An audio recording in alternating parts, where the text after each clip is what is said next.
Ujian pertama, Mars Sekolah Minggu.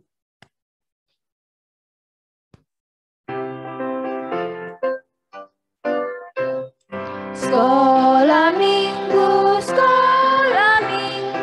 rumah kanak-kanak semua.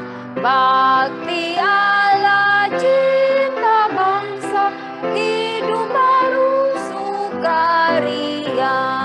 Belajarlah kitab suci, cinta Tuhan gereja maju. Jalankanlah perintahnya, muliakan sepanjang hidup. Sekolah Minggu, markas kanak-kanak semua. Cari jiwa maju terus, berserah jadi tentara Kristus. Belajarlah kitab suci, cinta Tuhan gereja maju. Jalankanlah perintahnya, muliakan sepanjang hidup. Kita mau berdoa, satu lipat tangan. Satu lipat tangan, dua tutup mata, tiga tunduk kepala, empat kita berdoa. Semua ikuti lause ya, kita berdoa. Bapa dalam kerajaan surga, Bapa dalam kerajaan surga, kami sangat bersyukur karena Tuhan tetap pelihara hidup kami hingga saat ini. Kami juga bersyukur Tuhan kembali mengumpulkan kami di hari ini, di hari Tuhan, untuk beribadah kepada Tuhan. Kami menyerahkan ibadah kami sepenuhnya ke dalam tangan-Mu. Kami mohon agar Tuhan pimpin. Ketika kami bernyanyi, kiranya Tuhan tolong supaya kami bisa bernyanyi dengan sungguh-sungguh di hadapan-Mu. Ketika kami mendengar firman-Mu, kami bisa duduk dengan tenang dan fokus mendengar firman-Mu. Kami mohon berikan pengertian kepada kami. Dan juga iman untuk percaya. Terima kasih Tuhan Yesus. Ini doa dan harapan kami. Ampuni dosa kami. Hanya di dalam nama Tuhan Yesus kami berdoa dan mengucap syukur. Amin. Kita lanjutkan pujian kita, dengar malak memuji. Nah, hari ini kita akan mendengar firman Tuhan ya. Ada kaitan dengan kelahiran Tuhan Yesus. Jadi kita nyanyikan lagu ini ya. Kita nyanyikan lagu ini bersama-sama, sungguh-sungguh di hadapan Tuhan.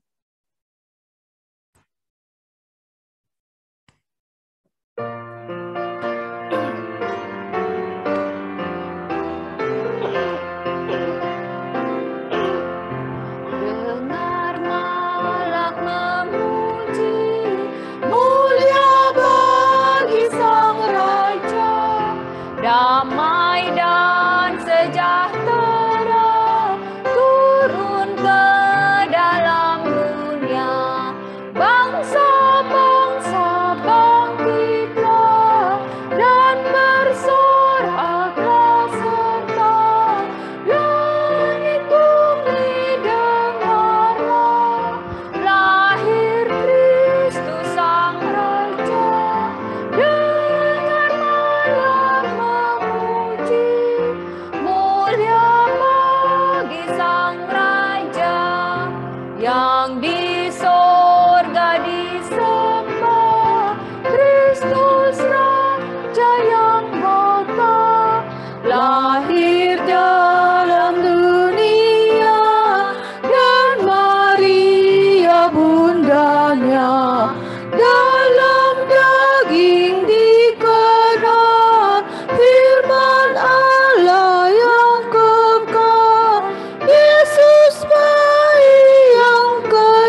Ya, jadi walaupun Tuhan Yesus masih bayi waktu itu, masih sangat kecil, namun dialah raja. Raja di atas segala raja. Sehingga dikatakan para malaikat memuji, memuliakan. Nah, kita juga sebagai umatnya harus senantiasa memuji dan memuliakan Tuhan kita. Baik itu melalui pujian maupun sikap hidup kita. Nah, kita juga harus bisa mempermuliakan Tuhan. Jadi ketika kita bernyanyi, kita harus berpikir atau kita harus ingat bahwa yang kita puji dan kita muliakan itu Tuhan Yesus Kristus, Raja di atas segala raja, yang harus kita hormati, yang harus kita muliakan. Nah, kita mau nyanyikan pujian berikutnya, Kami Majus dari Timur.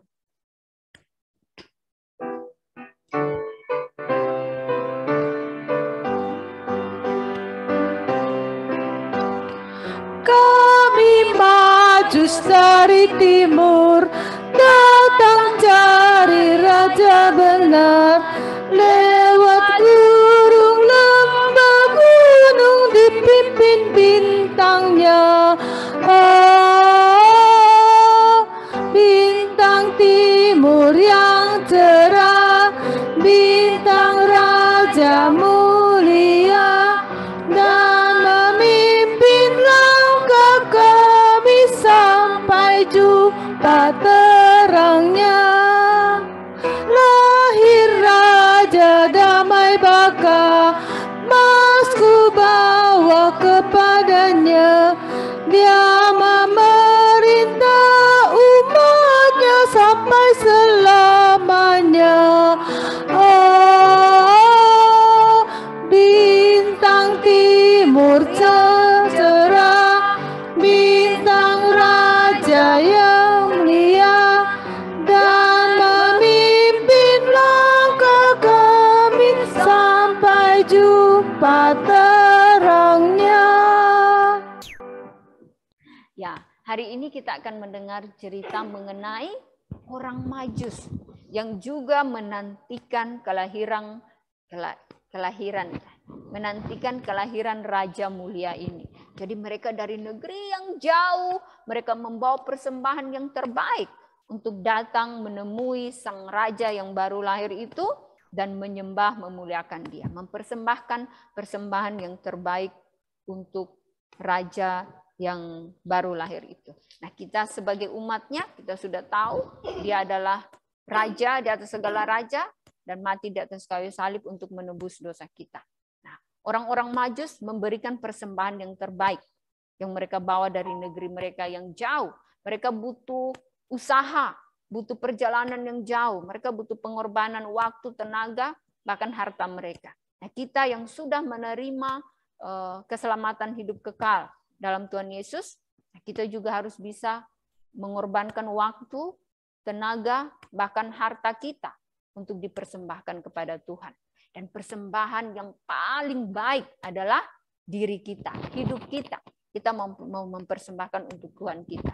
Nah, jadi tidak harus menjadi hamba Tuhan full time di gereja, tetapi setiap langkah hidup kita mau lakukan apa saja, apapun yang kita pikirkan, apapun yang kita katakan, apapun yang kita lakukan, kita mau lakukan itu semua untuk Tuhan kita. Maka kita akan lakukan dengan baik di hadapan Tuhan.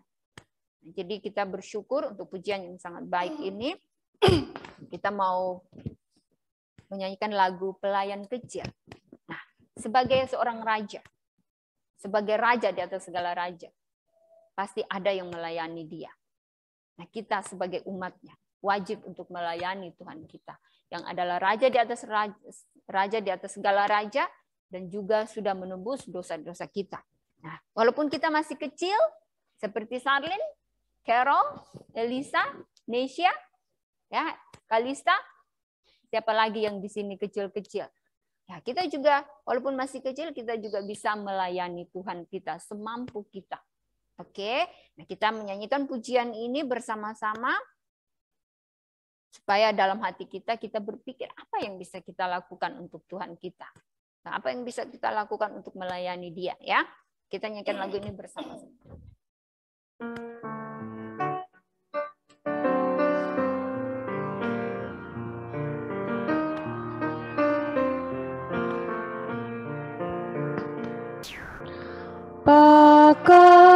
pakailah aku sebagai pelayan kecilmu, walau aku masih terlalu kecil. Tuhan, pakai aku. Terimalah aku sebagai persembahan hidup, walau tiada lagi yang ku miliki selain diriku sendiri. Ingatkan tekadku ini sampai ku besar nanti. Ku mau kabarkan kasih-Mu, Yesus sahabatku. Ingatkan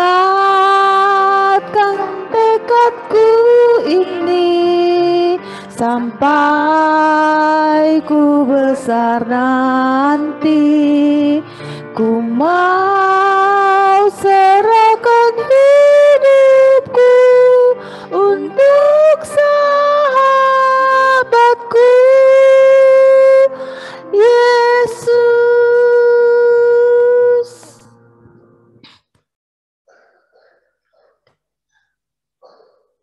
Kita mau memberikan persembahan, kita mau nyanyikan betapa hatiku. Jose? Oh, Airin, kumpulkan persembahan ya. Oke, kita nyanyikan lagu Betapa Hatiku sambil mengumpulkan persembahan ya.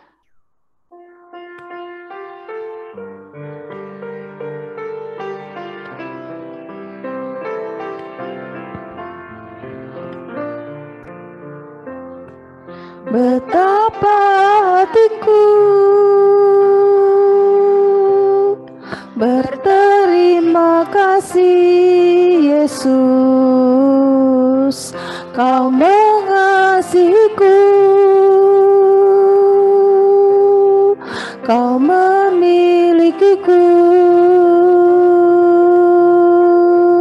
Hanya ini Tuhan persembahanku, segenap hidupku, jiwa dan ragaku. Sebab tak ku miliki harta kekayaan yang cukup berarti untuk ku persembahkan.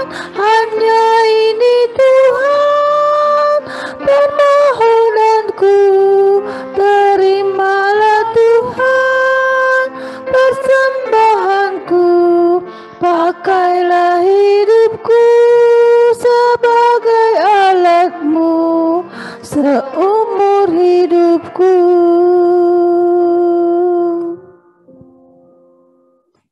Kita mau berdoa. Ikuti lause. Tuhan Yesus, terima kasih telah mati di atas kayu salib untuk menebus dosa kami. Kami bersyukur untuk segala berkat yang Tuhan berikan kepada kami hingga saat ini.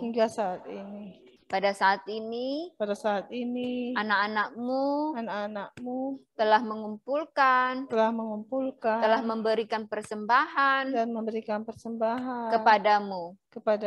Kami mohon Tuhan berkati setiap persembahan yang telah dikumpulkan untuk menjadi kemuliaan bagi nama Tuhan. Berkatilah Pelayanan pelayanan di sekolah minggu Gapi Batam di sekolah minggu Gapi Batam supaya bisa berkembang, semakin banyak anak-anak semakin banyak anak-anak yang datang percaya kepada Tuhan dan beribadah kepadamu. Berkati juga orang tua kami. Ampuni dosa kami Tuhan. Hanya di dalam nama Tuhan Yesus kami berdoa dan bersyukur. Amin. Oh, kita mau ayat hafalan ya. Oke, ayat hafalannya agak singkat. Kita baca ayatnya, isinya ayatnya. Kita baca 2 kali. Setelah itu, Lausa akan hapus yang warna hijau demi warna hijau untuk membantu kita menghafalnya ya. Oke, 1, 2, 3. Wahyu 17 ayat 14b. Tetapi anak domba akan mengalahkan mereka karena ia adalah Tuhan di atas segala tuan dan raja di atas segala raja. Wahyu 17 ayat 14b. Oke, sekali lagi ya. Sambil ingat ya, sayangnya. Oke, 1, 2, 3. Wahyu 17 ayat 14b. Tetapi anak domba akan mengalahkan mereka karena ia adalah Tuan di atas segala tuan dan raja di atas segala raja. Wahyu 17 ayat 14b. Oke ya. Langsung hapus yang warna hijau. Tetapi anak domba. Oke, 1, 2, 3. Wahyu 17 ayat 14b. Tetapi anak domba akan mengalahkan mereka karena ia adalah Tuan di atas segala tuan dan raja di atas segala raja. Wahyu 17 ayat 14b. Oke, langsung hapus lagi, akan mengalahkan mereka. Oke, 1, 2, 3. Wahyu 17 ayat 14b. Tetapi anak domba akan mengalahkan mereka karena ia adalah Tuan di atas segala tuan dan raja di atas segala raja. Wahyu 17 ayat 14b. Karena ia adalah Tuan di atas segala tuan. Nggak usah hapus itu ya. Oke, 1, 2, 3. Wahyu 17 ayat 14b. Tetapi anak domba akan mengalahkan mereka karena ia adalah Tuan di atas segala tuan dan raja di atas segala raja. Wahyu 17 ayat 14b. Oke, sebelum kita lanjutkan, nanti langsung mau tes yang ada di Zoom maupun yang ada di gereja. Oke. Nah, tadi mana yang Oke, kali ini langsung hapus yang dan raja di atas segala raja. Dan raja di atas segala raja ya. Oke, 1, 2, 3. Wahyu 17 ayat 14b. Tetapi anak domba akan mengalahkan mereka karena ia adalah Tuan di atas segala tuan dan raja di atas segala raja. Wahyu 17 ayat 14b. Nah, sekarang semua sudah hilang ya. 1, 2, 3. Wahyu 17 ayat 14b. Tetapi anak domba akan mengalahkan mereka karena ia adalah Tuan di atas segala tuan dan raja di atas segala raja. Wahyu 17 ayat 14b. Nah, sekarang langsung mau tes dulu yang ada di Zoom ya.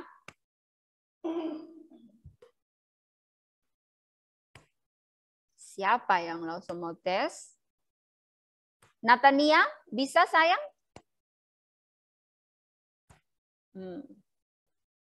Oke. Bagaimana dengan Hana? Bisa? Sedikit.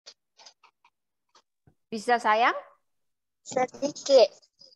Oh, langsung mau yang Bisa ya, bisa full ya, karena ini singkat dan agak ini gampang diingat ya. Oke, kalau gitu langsung pilih saja yang agak besar di sini. Gabriel. Gabriel? Wahyu 17:14b. Tetapi anak domba akan mengalahkan mereka karena ia adalah Tuhan di atas segala Tuhan dan Raja di atas segala Raja. Oke, benar ya. Nah, sekarang langsung mau tes yang ada di sekolah. Oh, maksudnya yang ada di gereja. Tea. Boleh? Ya, silahkan saya.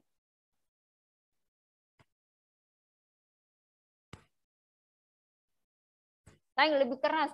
Langsung ini ada AC, langsung kurang dengar.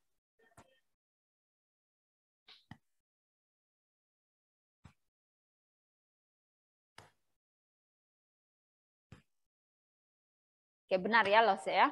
Oke, kita bersyukur ya. Kita selalu ingat bahwa Tuhan Yesus adalah Raja di atas segala Raja, Tuhan di atas segala Tuhan. Jadi kita harus sembah, muliakan, dan layani Dia. Nah, kenapa Lose? Oh iya, ya. Kita mau mendengarkan firman Tuhan yang akan disampaikan oleh ada pengumuman. Ya, kita lihat pengumuman dulu.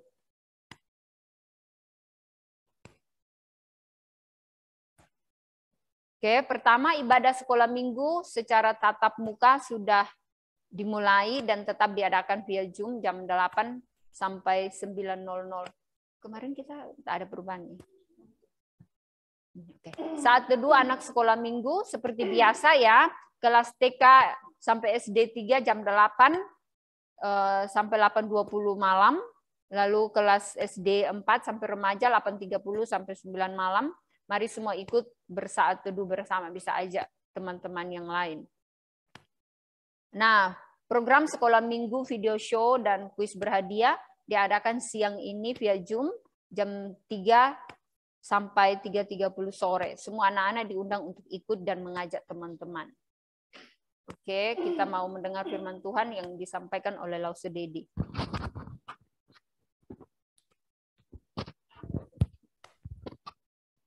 Oke, baik. Selamat pagi anak-anak sekalian.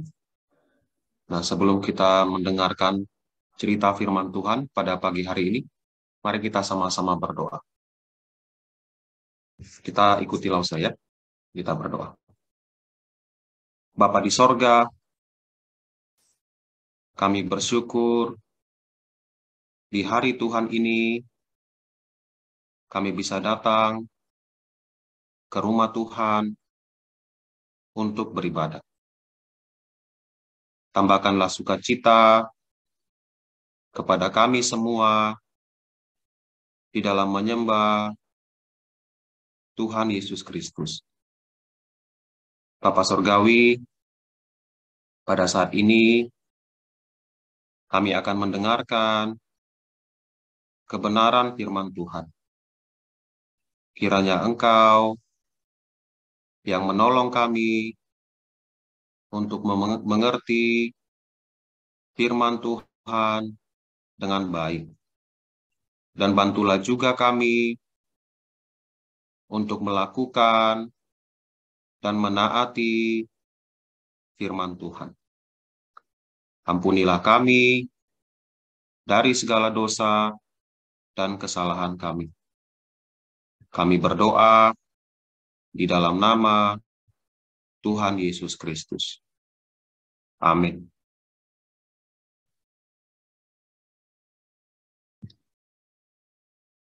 Oke, kita akan lihat cerita kita pada pagi hari ini. Nah, seperti biasa ya, Lause tidak bosan-bosannya mengingatkan kita bahwa cerita yang kita dengarkan setiap minggunya di ibadah sekolah minggu itu adalah firman Tuhan. Ya. Kataan Tuhan sendiri, bukan buku ataupun perkataan yang dikarang oleh Lause. Oleh sebab itu, ketika kita mendengarkan firman Tuhan, Lause harap ya kalian semua mendengarkannya dengan baik. Jangan melakukan hal-hal lain ketika firman Tuhan disampaikan. Oke. Nah, hari ini kita sudah memasuki pelajaran yang ketiga. Yesus adalah Raja yang dijanjikan. Nah, coba kita semuanya baca bersama-sama ya. 1, 2, 3, ya. Yesus adalah Raja yang dijanjikan. Bacaannya dari Matius 2 ayat 1 sampai 12 dan Mika 5 ayat 1. Nah, di sini dikatakan bahwa Yesus adalah Raja yang dijanjikan. Dijanjikan maksudnya di sini bahwa sebelum Yesus lahir, berita tentang kelahirannya sudah diberitakan. Itu maksudnya dijanjikan. Jadi kedatangan Tuhan Yesus atau kelahiran Tuhan Yesus jauh sebelum dia dilahirkan itu sudah disampaikan oleh para nabi. Dinubuatkan bahasa Alkitabnya ya. Sudah dijanjikan dan akan lahir pada waktunya sesuai dengan ketetapan Tuhan. Nah, apa tujuan pelajaran kita pada pagi hari ini? Ada dua ya. Dua poin besar. Yang pertama adalah mempercayai Yesus sebagai juru selamat, dan kalau kita percaya ya tentu kita harus menaatinya sebagai raja. Setiap raja di dunia ini saja ya itu dihormati oleh rakyatnya. Apapun yang diperintahkan oleh raja kepada rakyatnya, rakyatnya biasanya akan mematuhi dan tunduk sepenuhnya. Nah, terlebih lagi Yesus yang adalah Raja Mesias, Raja yang dijanjikan, Raja yang diurapi, yang akan memerintah umatnya dan juga memerintah seluruh dunia ini. Dan dia juga akan menyelamatkan manusia dari hukuman dosa. Dan tentu saja kita akan lebih taat kepada Raja yang demikian, Raja Mesias ini. Ya, menaati setiap perintah. Dan yang kedua adalah memahami apa artinya menyembah Yesus sebagai Raja. Bagaimana kita menyembah Yesus yang kita anggap adalah Raja. Raja dari segala raja. Yang lebih tinggi dari setiap raja yang ada di dunia ini. Bagaimana cara kita menyembahnya? Kita akan juga lihat ya dalam cerita ini. Oke, mari kita lihat ceritanya. Nah, di dalam Mika, pasal 5 ayat 1, ada nubuatan atau sebuah janji ya yang diberikan oleh Tuhan Allah kepada orang-orang Israel. Nah, nubuatan ini sudah diberikan sekitar 700 tahun sebelum raja yang disebutkan dalam ayat ini lahir. Ya. 700 tahun sebelum dia lahir, berita tentang kelahirannya sudah disampaikan. Nah, apa isinya? Dikatakan di sini, tetapi engkau, hai Bethlehem Efratah, hai yang terkecil di antara kaum-kaum Yehuda, daripadamu akan bangkit bagiku seorang yang akan memerintah Israel, yang permulaannya sudah sejak purbakala, sejak dahulu kala.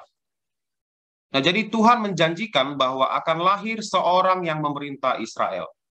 Dia lahir dari keturunan Yehuda, ya. Di mana dia lahir? Di Bethlehem, di kota Daud. Dan ini bukan raja biasa, ya. Bukan seperti raja-raja yang ada di dunia ini, bahkan bukan seperti Raja Daud. Walaupun Raja Daud adalah seorang raja yang berkenan di hati Tuhan, tapi Raja Daud itu tidak ada sebelum dia lahir. Dia baru ada ketika dia dilahirkan. Semua raja seperti itu. Sebelum mereka dilahirkan, mereka tidak ada. Kita juga demikian ya. Kita tidak ada kalau kita tidak dilahirkan. Nah, raja ini, dia sudah ada. Bahkan sebelum dia dilahirkan menjadi seorang manusia. Dikatakan di sini, permulaannya sudah sejak purbakala. Sejak dahulu kala dia sudah ada. Nah, kira-kira siapa yang sudah ada sejak purbakala? Ada yang bisa jawab? Siapa yang sudah ada sejak dulu kala? Tentu dia bukan manusia. Dia adalah Tuhan sendiri. Hanya Tuhan yang permulaannya sudah ada sejak purbakala. Jadi, raja ini, raja yang dijanjikan ini, Raja Mesias ini, adalah Tuhan sendiri yang menjelma menjadi manusia.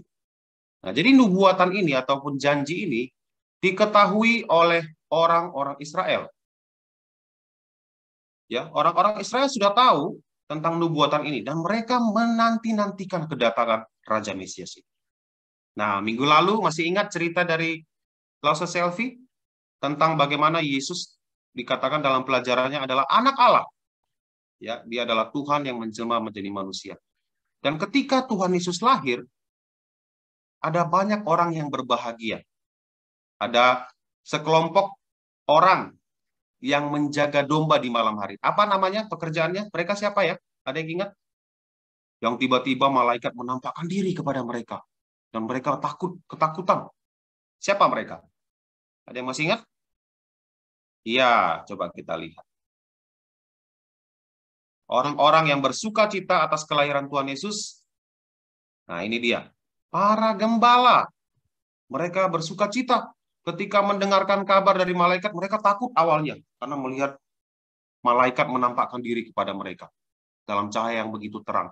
Tapi ketika mereka pergi mencari bayi yang dijanjikan itu, yang disebutkan oleh malaikat, dan menemukan bayi itu, mereka bersuka cita. Ya, karena bayi ini adalah juru selamat yang sudah dijanjikan, yang akan menyelamatkan umat manusia dari dosa mereka. Nah, kemudian ada lagi yang berbahagia, bersuka cita, yaitu Simeon, ya, seorang yang setia kepada Tuhan, seorang yang saleh, yang menanti-nantikan kedatangan Mesias ini. Bahkan dikatakan setelah dia melihat bayi Yesus, dia katakan kepada Tuhan, Tuhan, aku sekarang bisa pergi. Artinya aku sekarang sudah siap menghadap Engkau, karena aku sudah melihat dengan mataku sendiri, Mesias itu sudah lahir. Yang akan membawa penghiburan bagi orang-orang Israel, bagi seluruh umat manusia. Simeon. Kemudian yang terakhir, ada Hana. Ini Hana ya. Seorang yang begitu tekun, ya, tinggal di bait suci, seorang yang setia, menyembah Tuhan, menanti-nantikan kedatangan Mesias.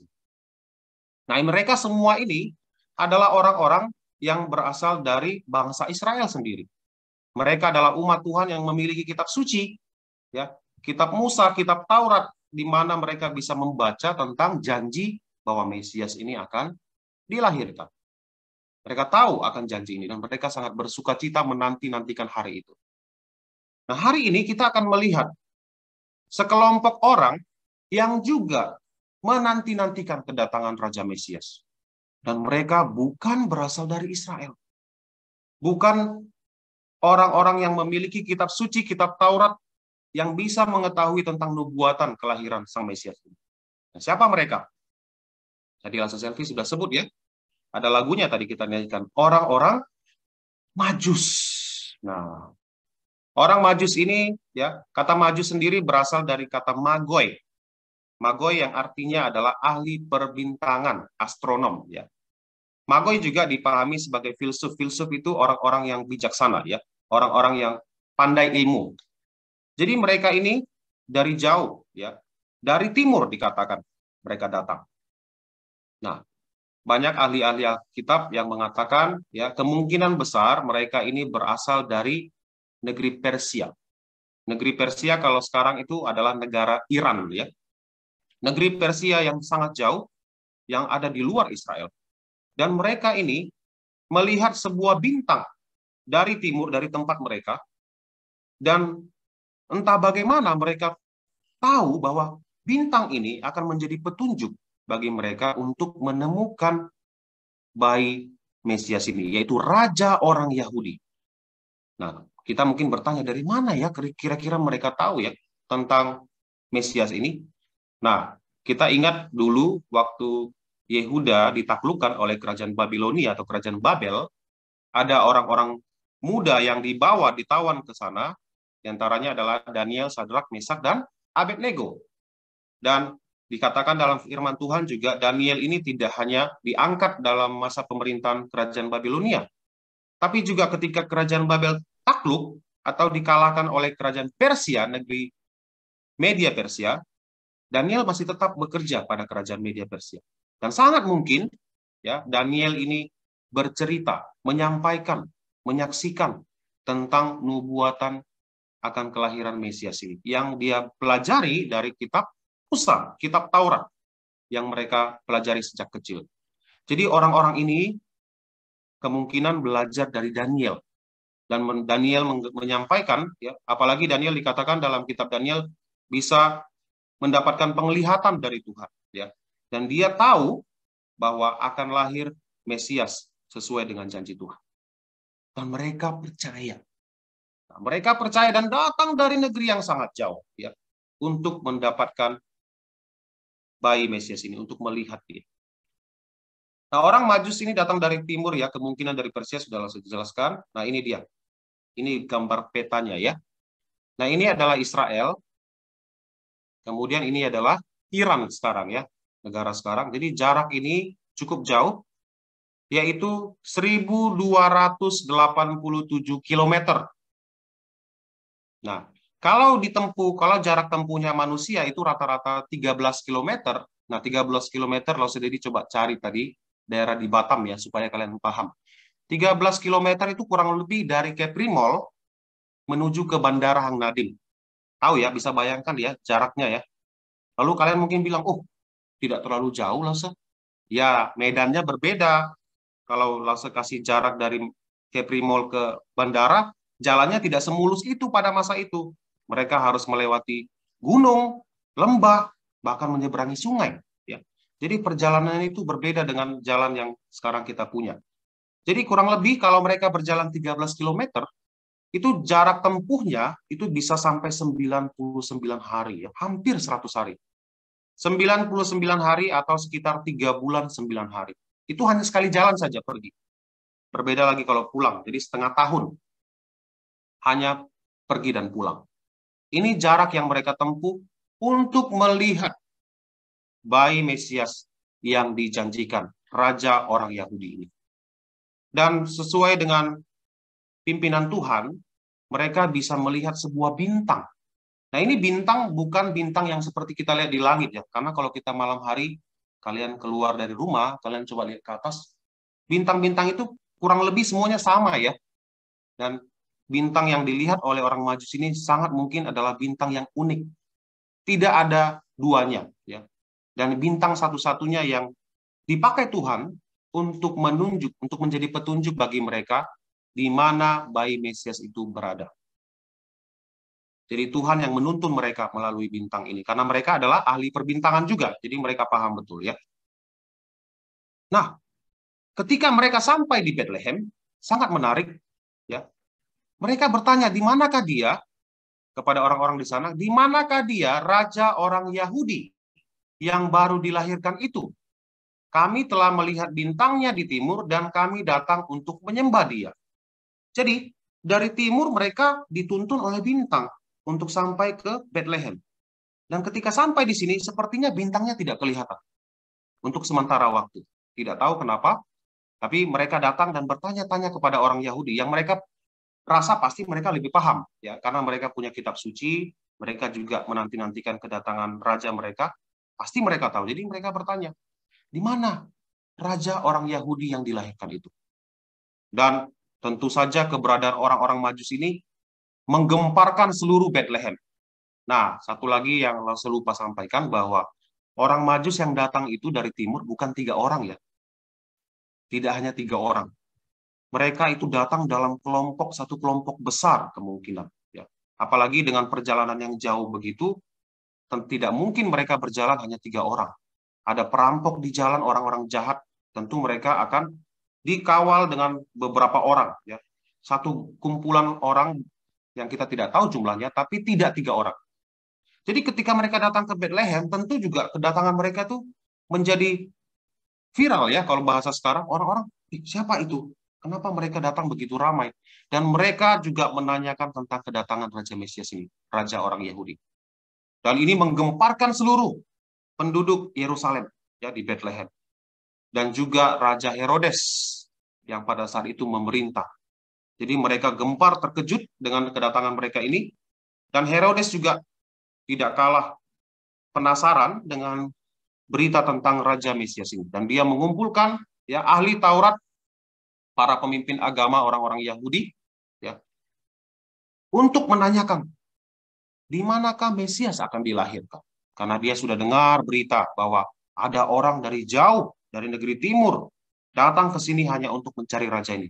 Menurut kalian di mana? Kalian yang tahu kitab suci, di mana Mesias akan dilahirkan?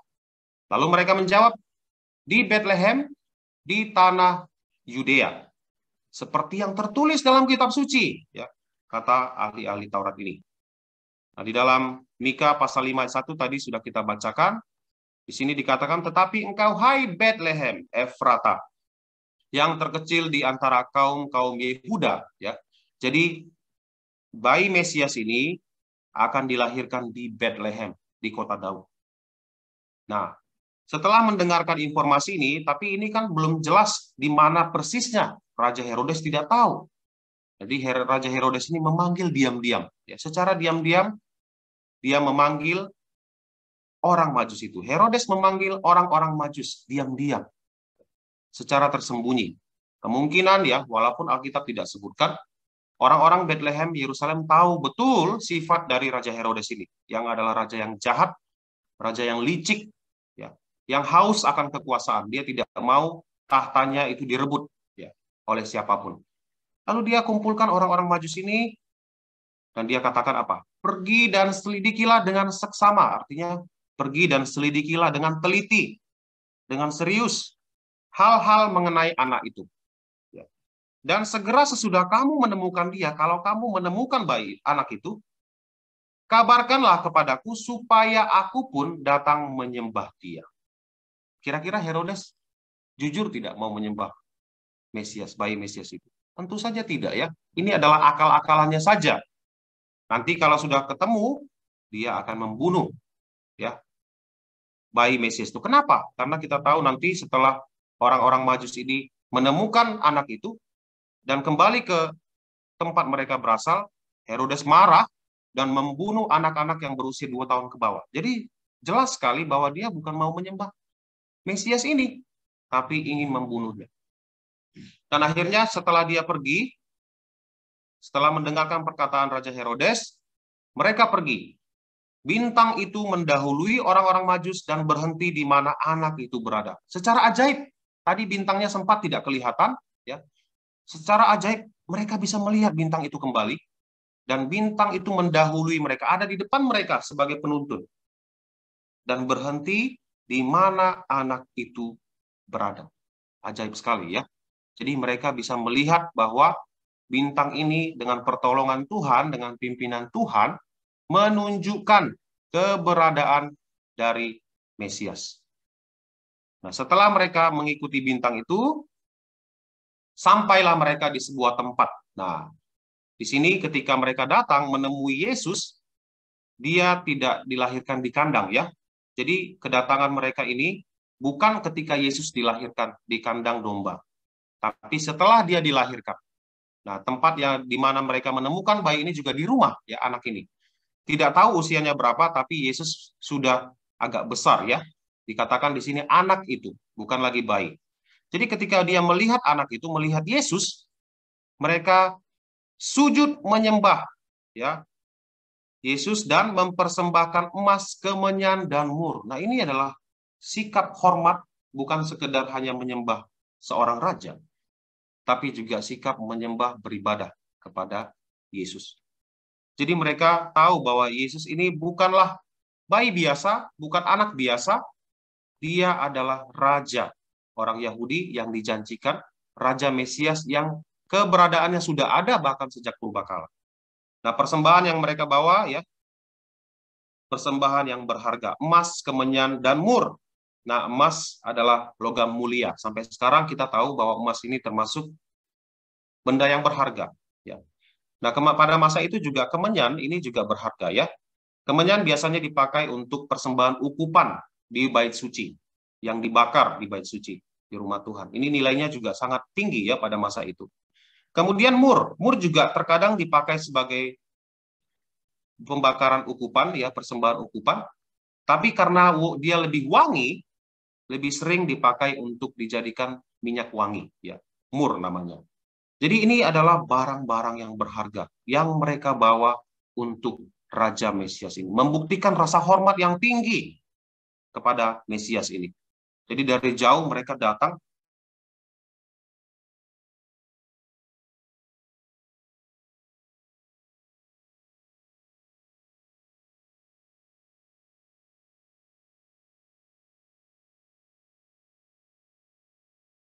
Mesias ini bukanlah raja-raja, makanya mereka rela datang dari jauh-jauh, ya, rela datang dari jauh-jauh untuk memberikan persembahan kepada raja. Nah, setelah itu mereka, orang-orang Majus ini, diperingatkan malaikat di dalam mimpi supaya jangan kembali kepada Herodes, ya, karena Herodes punya niat jahat terhadap Mesias, terhadap Yesus. Jadi mereka disuruh untuk pulang ke negeri mereka melalui jalan yang lain, bukan jalan yang mereka lalui tadi. Jadi mereka pergi, akhirnya mereka pun pulang ke negerinya melalui jalan lain dan tidak bertemu dengan Herodes lagi. Nah, apa yang bisa kita pelajari dari cerita orang Majus ini? Nah, Laus Dedi percaya bahwa cerita ini sudah kita dengarkan berulang-ulang kali. Tapi firman Tuhan itu adalah firman yang hidup, ya. Setiap kali kita mendengarkan firman Tuhan ini, akan ada hal baru, ya, akan ada berkat rohani yang kita dapatkan. Nah, hal yang perlu kita perhatikan dalam cerita orang Majus ini adalah, pertama, Tuhan Yesus adalah Raja Mesias yang dijanjikan untuk menyelamatkan setiap orang berdosa. Nah, kita harus datang kepadanya untuk percaya dan menaatinya. Seperti orang-orang Majus tadi, yang ketika mendengar berita bahwa akan ada lahir seorang bayi ataupun anak, ya, Mesias yang akan menjadi raja atas orang Yahudi dan juga raja atas seluruh dunia ini, mereka percaya.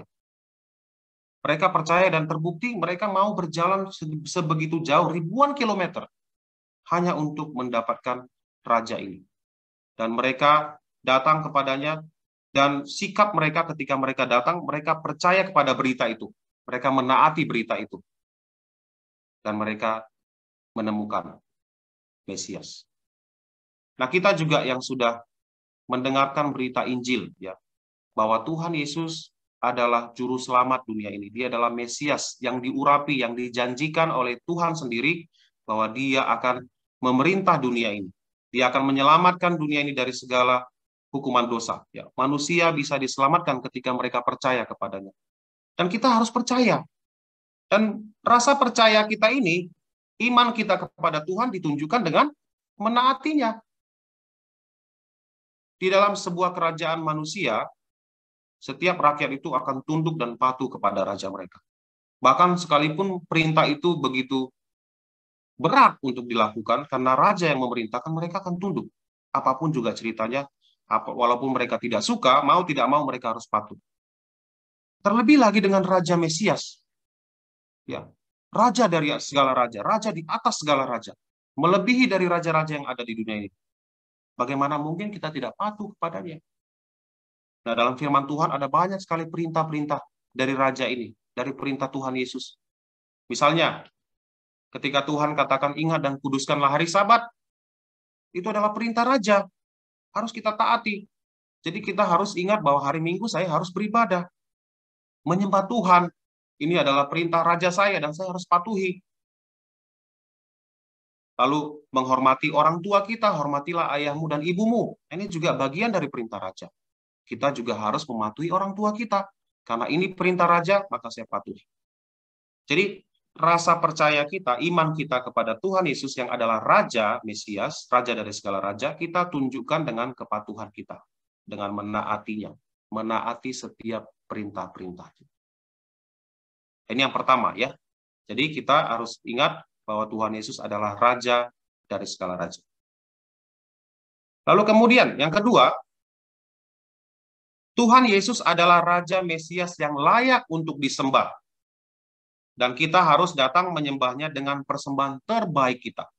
Ketika orang-orang menghadap raja, apalagi tadi ceritanya dalam cerita yang kita dengarkan, orang Majus dari bangsa lain, mereka membawa upeti atau persembahan kepada raja ini.